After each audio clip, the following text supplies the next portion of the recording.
Hello, Little Mermaid fans. It's me, the one and only Sparkle Girl, aka Karen Sparkle, and here we are going to talk about Ariel's behavior in The Little Mermaid 2, Return to the Sea.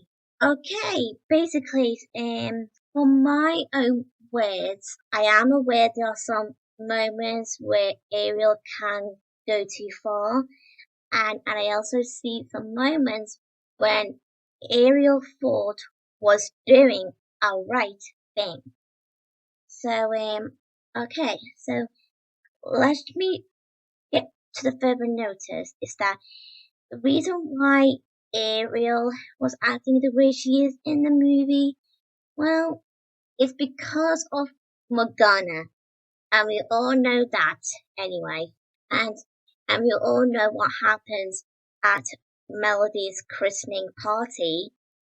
And Morgana did use some threats, triggered Ariel to become anxious, scared, overwhelmed, and fear of losing her daughter. I wouldn't blame her for one bit because I know parents can be like that. So to be fair with you all in general, that I'm afraid that's what parents are like, even though I know what it's like to have parents who can be overprotective, so I get the idea why. I mean, they just care about you. I mean, parents needs to care about you for a reason. I mean, there's nothing wrong with having your own parents become overprotective. I know it can be annoying in some cases, but I'm afraid we all just got to live with it, whether people like it or not. If you remember the scene when Ariel said, "Oh, we've got to keep Melody away from her. Until Morgana is found, Melody can't go in the sea. And neither will I. I'm sorry, Flounder. But if Morgana is anything like Ursula, she'll never give up. This is the only way. Melody can't know about merpeople or Atlantica, or even you, Daddy." I am aware that Ariel really doesn't really want that to happen, but Ariel felt like she didn't have much of a choice but for doing so. So, and like I said, I wouldn't even blame Ariel for 1 second. I also sometimes see almost half of the people comment about Ariel acts like her dad. Yeah, well, I gotta say, I can't agree with you guys on this one. Sometimes I do agree with you.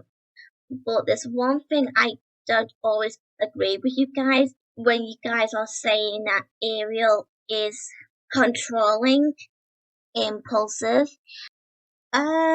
Sorry, but did you really think that's necessary? You deliberately disobeyed me. I just found it a bit too far. You can't disagree with me all you want, but let me remind you, I'm just explaining why I disagree with the hate that Ariel gets in the movie. Sometime after when Melody was born, Ariel calls Melody, "You are my world, my darling." and then that treasure nearly gets taken away from her. I mean, how would you feel if your daughter who had just been born was nearly killed by an evil sea witch and then that killer gets away and then you have to live with the fear that killer is on the loose? So, would you remain the same person you were at young age? No, that would not be realistic. I mean, you would react the same way how Ariel reacts, which is falling into a spiral of fear of losing your child. And after all, it's unknown where Morgana is to her and her family, which means to them that Morgana could be anywhere. Well, we know where she is, but they don't know that. Neither does Ariel, and neither did Melody on this point until later on in the film. As for why Ariel and Eric didn't tell Melody about Morgana, if you told your child that there's someone out there to kill them when they were young, like really young, she or he will become scared and have nightmares about it. That could also stress the child out, not just the parents, which could have a negative effect on other things in life.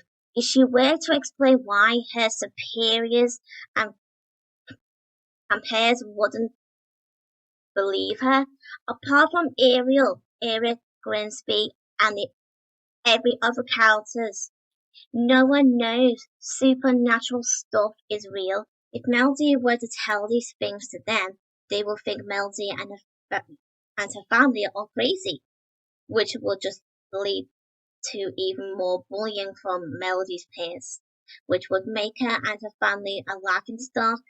Would you, as a parent, want that for your child? No. A definite no. And before anyone asks why Ariel couldn't just show the evidence with the help of her father, he and his soldiers were on the hunt for Morgana. To remind you all, I wouldn't stop until she's found. So that makes Ariel showing the evidence to everyone much harder. If you ask me, stopping a lunatic from killing your own family, keeping your family safe, is more important than maintaining a reputation for your family. Besides, if people don't think well of you and your family, even though you are being good and honest, that's her fault and problem. Melody already has enough things to worry about. She's already worried about not living up to her mother's level. Plus, she's been bullied by the other kids from her home. So if Melody were to believe Ariel, she would tell the others, which would lead to the same outcome of her and her family becoming a laughingstock. So in conclusion, I will defend Ariel sometimes in the movie, as well as this movie in general until my end. So in conclusion, I will defend Ariel sometimes in the movie, as well as this movie in general until my end. If you still hate Ariel in this movie, it's fine. So I just want to explain why I don't think Ariel deserves the hate she gets in the movie. I still love Ariel no matter the case.